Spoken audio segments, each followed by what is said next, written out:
Oh boy, the Mario movie is being made. Hey, yeah, it's gonna be coming out. Alright, the first trailer's come out. Yeah, Mario. Oh, I love Mario. Oh, these cartoons. I can't wait to watch them all. All these animated movies made for the whole family. I can't wait to sit in the cinema by myself in the X Max screening of the Super Mario Super movie. I can't wait to be sitting there, chomping away on my popcorn and Maltesers and laughing at all the quips and like constantly. Every time there's a quip, you can hear me laughing through my mouth full of popcorn and Maltesers. And then you hear me like coughing and spluttering. I'm like,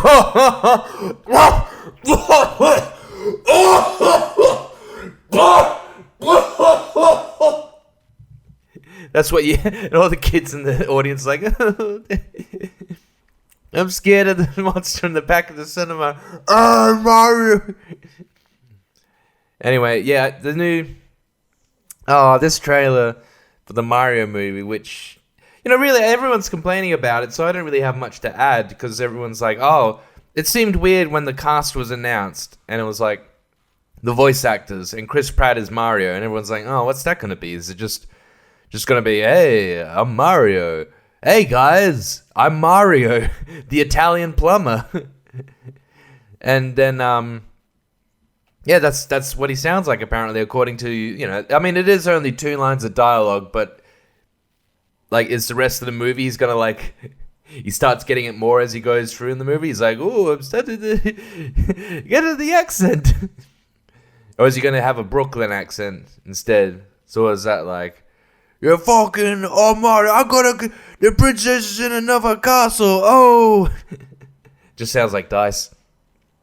Yeah, this seems like and I'm not excited. I'm excited for the next trailer, and then that's all I need, because that's all I need from movies sometimes. It's just, I watch the trailer and I'm like, I've seen enough. I had about 2.5 minutes worth, and that's good enough. I don't need any more. But I mean, this teaser trailer, which is what it is. It's kind of they just slapped together 2 scenes. Like, it's just 2 scenes from the movie near the start of the movie. One showing Bowser being like, I am Bowser. Give me your gold or whatever.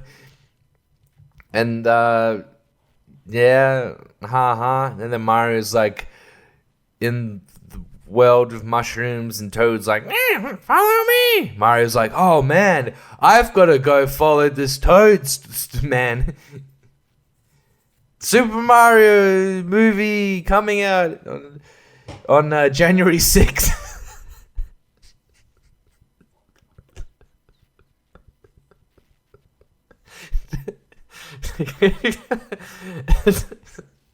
I don't know why I find that funny. I love an inappropriate date. And now we have a new one. Yeah, I wasn't very enticed by this trailer. I mean, and again, like, this is what everyone's been saying, but I mean, people are saying, like, it looks fine.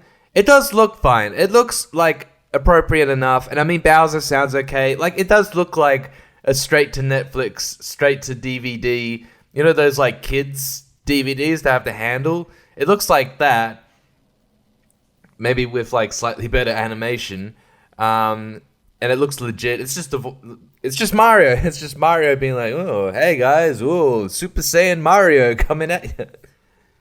I mean, there's really not much to say from the 2 scenes, the 2 half scenes that we're seeing. It's not a proper teaser trailer. Like, it's not like it doesn't get, like, entice you and show you, like, a bunch of different things from the movie, like a shot here and a shot there, and you're like, ooh, that thing, ooh, it's not like that. It's just, and then I guess there's a brief scene with Luigi at the end, and you're like, oh, cool, great.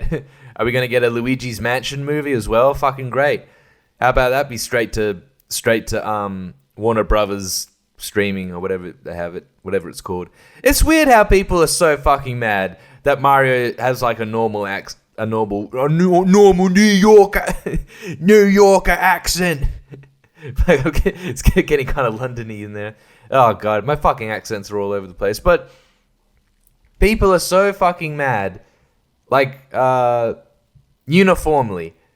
Everyone's mad, like, oh, what happened to the hey, it's a me, oh, pizza, pepperoni, gabagoo. There's none of that accent. But if Mario were black, people were like, oh yes, this is excellent, very good. It's great to see some diversity finally in the Super Mario world. I'm kind of surprised that, I mean, you know, I guess there is fucking diversity in the voice acting, but you would think Luigi would be Chinese or something. Luigi's like, oh, Mario, we have to get to the Goombas. We gotta stomp the Koopas. And people had to go at Chris Pratt because, like, he got Goombas and Koopas confused. Like, what are you, a fucking 5-year-old? You got it wrong. It's the Koopas. It's Koopas, you stupid fuck. What are you, a fucking... How pathetic... Like, you can't be a Mario nerd. You can't... I understand being a nerd for, like, this show and that show, but Mario, like, there's not much lore. There's a few games. It's just play the games, man. Just why is there all this other crap? Like, you don't... Like, you're watching, what, the Super Mario Super Show? Like, you see, look, it's like Mario used to be from here, and now he's there, and he used to do this thing, and... fucking stupid.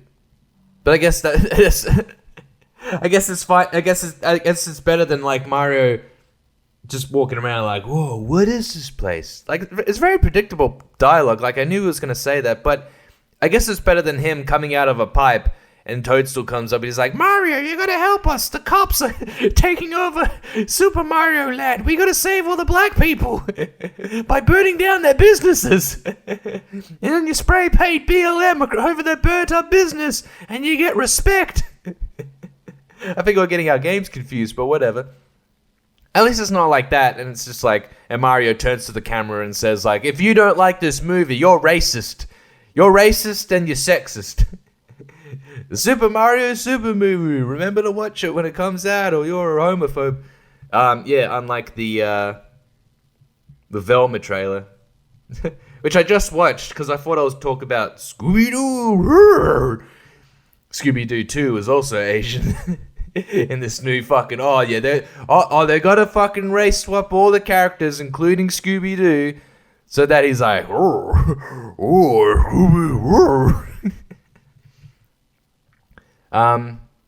Yeah, what was it like? The Velma trailer just starts off with like Velma just like, oh yeah, it's just making fun of people who talk shit about the show, but it's like, yeah, but this show really does suck though. Like, what's going on? It's like viewership and not so much critic rating, but like audience rating and all this sort of thing is like terribly down for like all these I'm so sick of all these fucking shows that just have like a chick in them and just like, what's your thing, fucking virgins, fucking not liking my show, fucking, and they just start like twerking and being like, stick it in my ass, This is supposed to be a show for children. That's right, you don't like it, virgin, huh? You don't have sex. And everyone's like, this show stinks. How about you just make a good show? How about you just, like, it just seems like coming off the heels of, like, Better Call Saul, and, like, you watch a show like that, or a show like, I don't know, fucking anything else, and you're just like, oh, yes, this is a show that people are like, alright, what's, like, especially anime as well in particular, it's like, they just think, we have a particular demographic that we're going for with, like, the genre or, like, the streaming service that we're putting this on. Let's think about what they might want.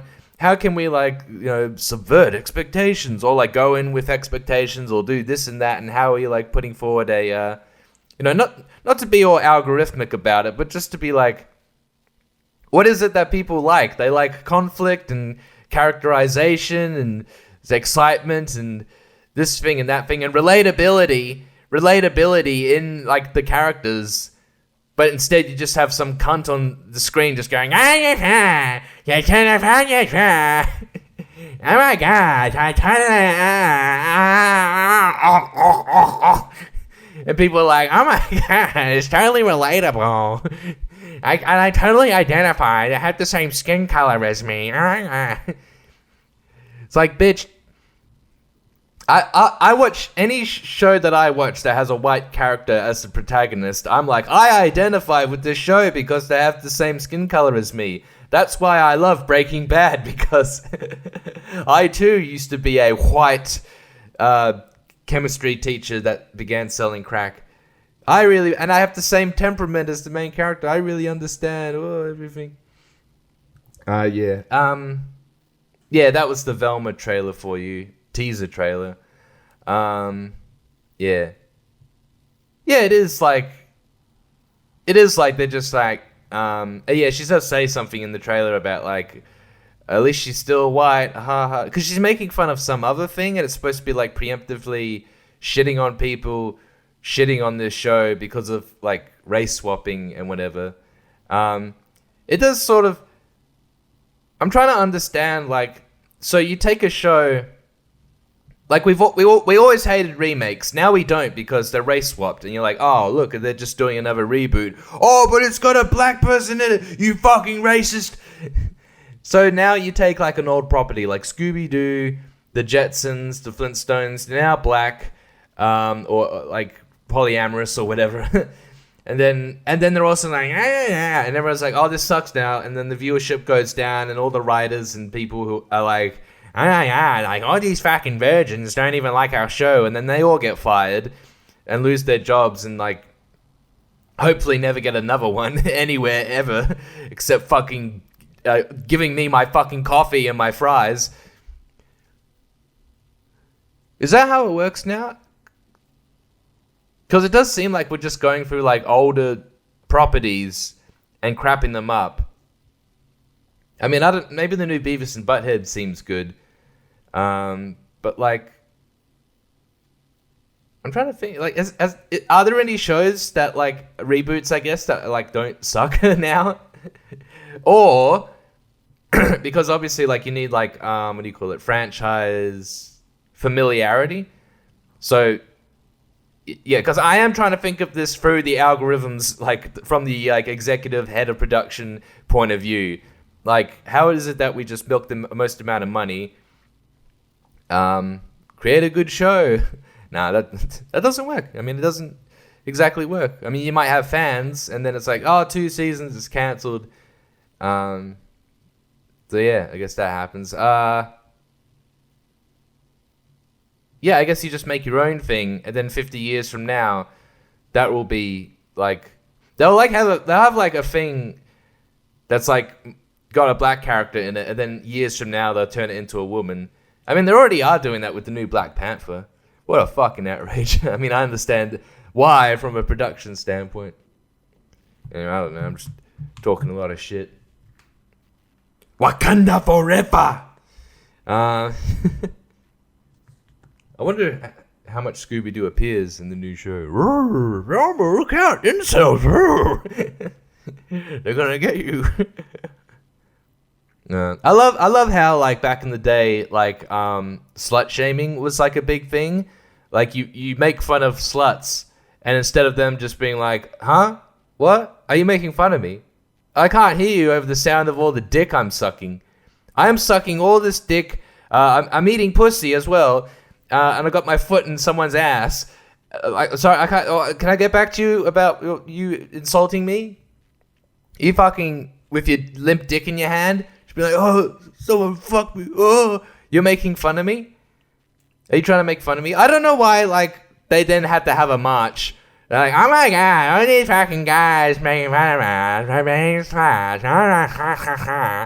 Like, why have a march for that? Like, you're winning. Like, you're a slut. You're having lots of sex. What's the fucking problem? That's like rich people being like, we've been discriminated against for long enough. We're going to have a march and tell people, stop making fun of rich people. You're all just jealous.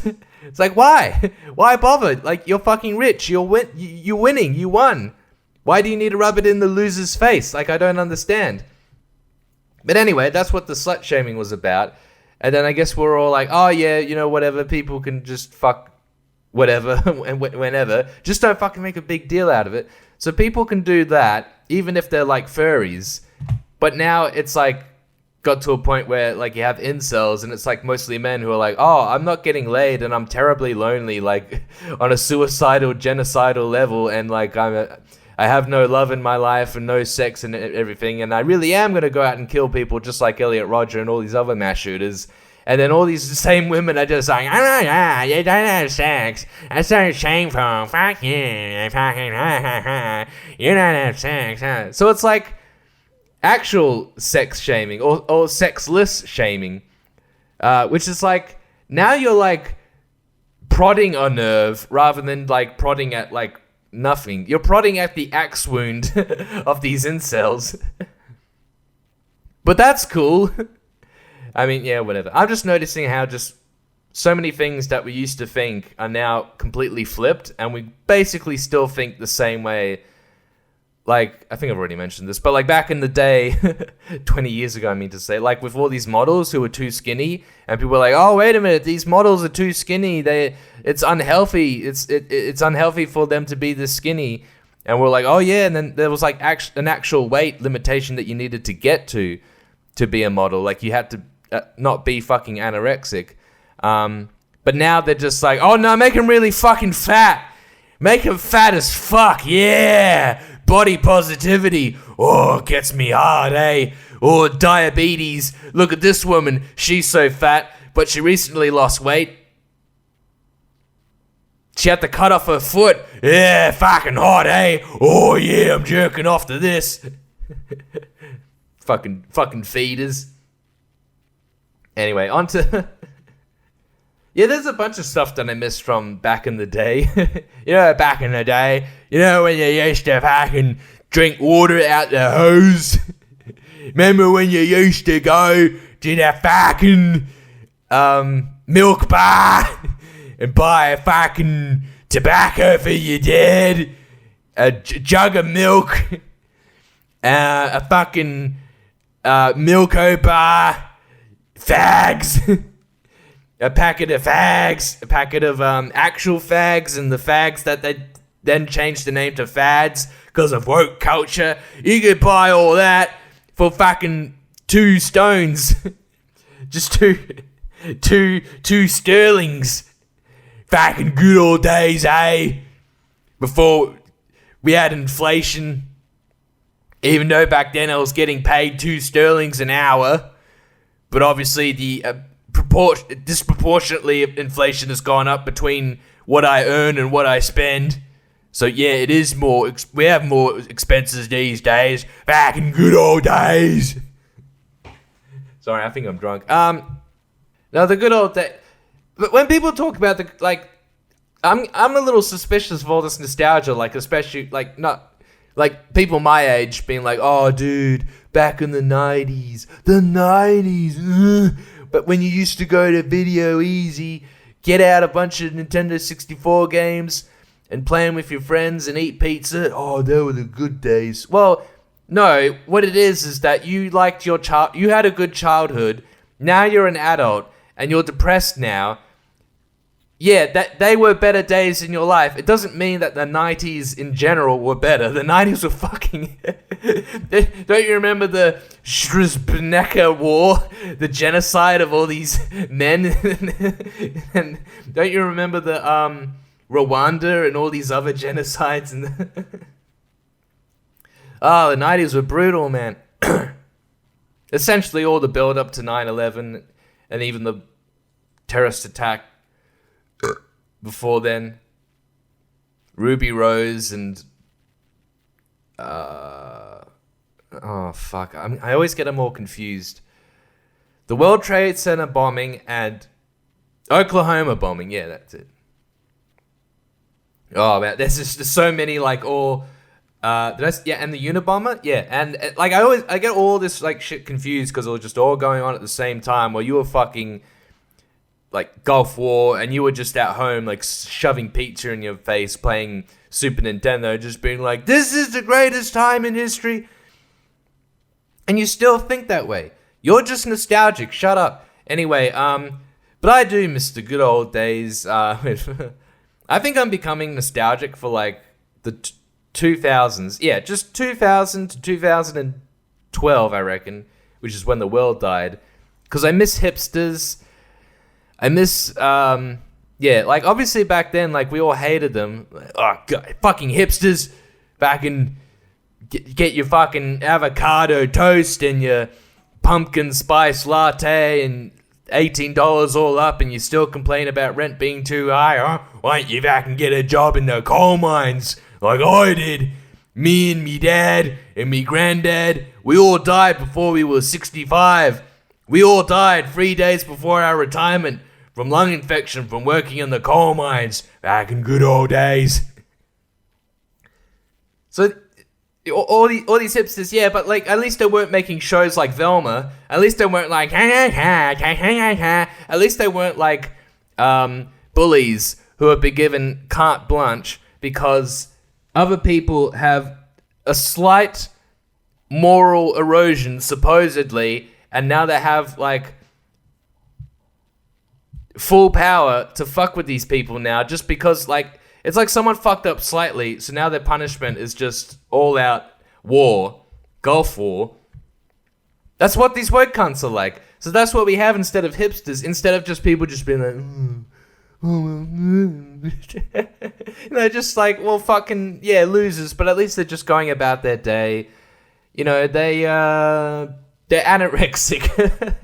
It's better than being fat. Maybe, I don't know. No, I'd rather fuck a fat bitch than some fucking rake that I could get a splinter from. Yeah, I miss these hipsters, and I'm getting back. I'm like kind of purposefully, or maybe not purposefully, but like listening to music from like that era, and like getting back into that era, and like only reading Pitchfork reviews from like that era, being like, yeah, man, all these bands, it's like indie bands, like the good indie bands of various indie rock, folk rock, and experimental rock pop. Yeah, not the kind of more mainstream arena thump music where it's just like it sounded like it was like indie, but it was like, nah, this is like just bullshit. Hey, clap your hands and woo, wall of noise of just like distorted synths. No, I just prefer the proper shit.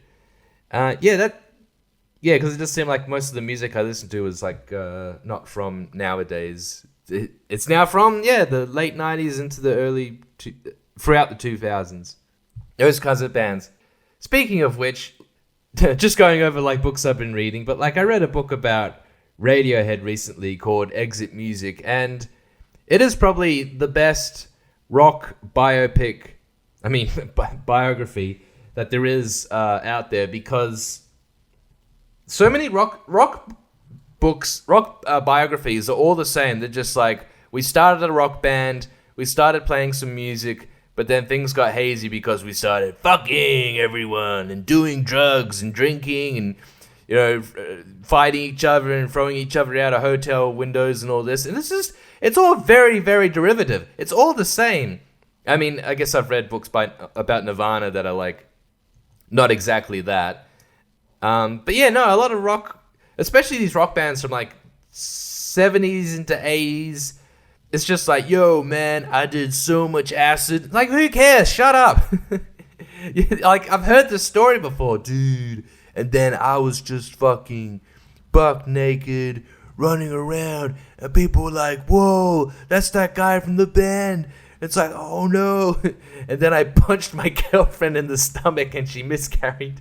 And I've heard this story before. Every book is like, it's like when your friend like takes your homework and like tweaks it slightly so that like the teacher doesn't notice. That's all it is. But this Radiohead book is different because there's not a lot of that. It's like, oh yeah, I guess we did a bit of E and used to get a bit drunk, and but it's more about like kind of like a casual discipline. Like they weren't hell regimented, but they were disciplined. They were like, because they used to get together when they were in high school, I think, and perform, but then they all went to separate universities, I think. So they would all get together on like a break and like rehearse again and then start doing gigs when they were called on a Friday. And then, yeah, they just went from there and changed their name and started getting some... yeah, and it's a good book just to see their process of making an album, which is like they make an album, it gets fucking rave reviews and acclaim, and sometimes people are just like, this is the best fucking album I've ever fucking heard. And then they get back and they do a bunch of live tours. They kind of like work out some newer songs in the live setting as well. And then they get in the studio, like they get a new studio as well, or they go back to an older studio. They go into a studio, they buy a bunch of equipment, and they're like, what the fuck do we do now? They're like, we don't want to do what we just did on the last album, because even though people are like, that's amazing, we want more of it, they're just like, oh god, it's just going to be like, oh, it's just another album that sounds like the last. So they got to like jazz it up, literally sometimes. So yeah, that was cool to hear. And there's like a lot of music terminology in the book where it's just like, he played a 3/4 but went down one semitone and did an octave switch and booby doobie. Yeah, like there could be more of that, but yeah, I was reading like that, like, wow, I don't know much about music terminology, but it sounds very impressive. It makes me want to kind of get into it, because like I'm trying to learn guitar, and anyone can play guitar, but I gotta learn the chords and the thing and this thing. It's like if you put your finger here and your finger over there, it plays an E minus. It just goes. Yeah, it sounds like a nightmare. But I'll get into that. Anyway, that was a cool book. Even though the author of it was sometimes like, oh, this album, yeah, the first half was good. The second half, some of the songs aren't really that substantial. I mean, really, actually, this B-side that you hear is actually more good, although that B-side wasn't as great. And I'm like, oh, there's some good stuff, I suppose. You know. No, he's right. Even some of the songs on the album aren't that great, and you do like they had a decent amount of B-sides or just like unreleased tracks that would come out, and some of them sounded cool. Some of them didn't sound exactly like songs, but they sounded kind of just like experiments and like electro. And I was like, it still sounds cool. It still sounds like a nice tune. I used to listen to like Radiohead a lot, including those bonus tracks when I was in uni.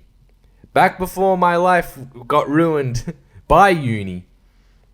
But anyway, yeah, Radiohead would count as one of them. I mean, probably the biggest indie, if you call it indie, band from around that kind of late 90s. I mean, they were around in the early 90s, of course. Like, but yeah, but I've listened to Radiohead like too fucking much. Like I say, like I've listened to them so much that it's just too ingrained in my brain now. And yeah, I wish I was in that band. Yeah, not a lot of rock star antics, just a lot of noodling around and yeah. I've just remembered, like I gotta rewatch that documentary tonight that they did that got talked about in the book, Meeting People Is Easy, which got released like in the 98, just as they were like on their OK Computer tour, and it just shows like a lot of the band like hanging out like after shows or before shows or being interviewed or before interviews or during like photo shoots, and they're just like, oh, just like, we're exhausted. I don't want to do this. I don't want to do any interviews. You can kind of hear, you even see it in the book, like how curt Tom could be in interviews. It's just like, oh, you know, just write down the song and, you know, just fucking whatever comes out, you know, fucking, it's just, yeah, it's just, you know, just noodled around with it and yeah, it's fucking whatever it is, you can't. Yeah, so not a whole lot of rock and roll. Like, people like those kinds of stories, but like I say, I've heard one of them, the first time I heard it, where I was like, yeah, throw your fucking TV out the window and like fuck a 16-year-old while on 30 tabs of acid and all this kind of thing and have an out-of-body experience. Like, the first time I heard that story, if I've heard it once, I've heard it a billion times. So yeah, I legit just want to read a... You know, it's sometimes like when I watch a movie and it's about someone working, I'm like, I do want to see them working. Like, if the movie is about someone doing work, then I want that, and I don't want like a bunch of like relationship bullshit. You know, like I don't like, I saw JFK. I rewatched JFK recently, And it's about the conspiracy theory and everything. And it is like, yeah, most of this movie is the guy working. He's not just like, oh, and by the way, I got like a side hustle and a side bitch that I gotta fuck, and that takes up another 30 minutes of the movie. No, it's fine. It just shows, yeah. Rewatching that movie, it made me realize, like, there's like, when I was rewatching it, I was thinking, like, I haven't seen this movie in like 10 years, but it feels like I'm watching it for the first time, because like, so many movies I watch, even if I like them, I just fucking forget them. I'm like watching them again and I'm like, oh yeah, they killed that character. Oh fuck, I forgot he died. I've seen this movie 3 times now and I'm forgetting it. Oh Christ, there's a bloody hole in my brain. I'm really trying to like watch movies now and be like, remember this happening. So yeah, so what happened in JFK? I think at the end he was like, you know what, guys? I'm sorry. I wasted everyone's time. I was wrong. The American government didn't kill JFK. It was Harvey. It was just like a lone communist who was just like, just got frazzled and killed him. And then Jack Ruby was an irate nightclub owner. And all these people that died under mysterious circumstances died in mysterious circumstances. That's what happened in the movie, yeah. Anyway, I got a Wikipedia page open about all these JFK conspiracy theories. Oh wait, no, I don't. Where did it go? Anyway, I gotta bring it up and get into JFK conspiracy theories because I don't know. I'm retarded now. I'm really fucking pissed off. Like I always get shitted, like with. Like candy and like and all these foods that are coming out where it's like, hey, check out this new flavor, and then it's like, oh, this is fucking nice, but then it goes away. I mean, there's so much experimentation, like especially with Kit Kats. Like, you know, you have like Aero and like Milo flavored Kit Kats and all this sort of thing, and it's nice and all. Sometimes you're like, oh yeah, whatever, but sometimes they go away and I miss them. It's like, bring them back, you cunts. Now I was just starting to get into Toffee Nut Latte Dare. And they get rid of it. Like, I gotta fucking let Dare. I'm typing it in now so I can send them an email saying, look, fucking bring it back, you dogs. The Toffee Nut Latte. Fucking, that was so good, man. And then, like just in front of my eyes, it just started disappearing. I wish I stockpiled on all those motherfuckers and put them in my freezer room that I have in my house. Keep them next to all the dead women. Yeah, what the fuck? Like, look, like it's just not around anymore. It's bring it back, man. Get rid of all this sugar-free bullshit. Bring back the Toffee Nut Latte. I need to go Toffee Nut in a. That's probably what it was. It was just the Toffee Man. Just like in each bottle, he was just, oh god, I'm getting exhausted. Oh, it's just jerking off. Oh god, I gotta do it again. I gotta jerk off 12,000 times a day. Yeah, I'd be exhausted too, but hey, I already do it. Anyway, that's yeah, so if the executive from Dare Coffee is out there listening, and I know you are, fucking bring back Toffee Nut Latte. Otherwise I'm gonna have to toffee nut in your face. I'm gonna toffee nut, but I'm gonna make it latte. Oh god. Anyway, this is completely derailed and off the rails and completely I really am not drunk, but I feel like this podcast is. Anyway, this has been the David Morgan Brown Experience. Yeah, boy. Come into the octagon. I'm gonna fist you up the ass. It's a throwdown in the octagon. Throw down in your ass, yeah. I'm gonna put my whole body inside your asshole. Brother. My blood brother. I'll call you my blood brother, because you're gonna be bleeding out that ass. Bleeding out that asshole. And that's how we make Toffee Nut Latte.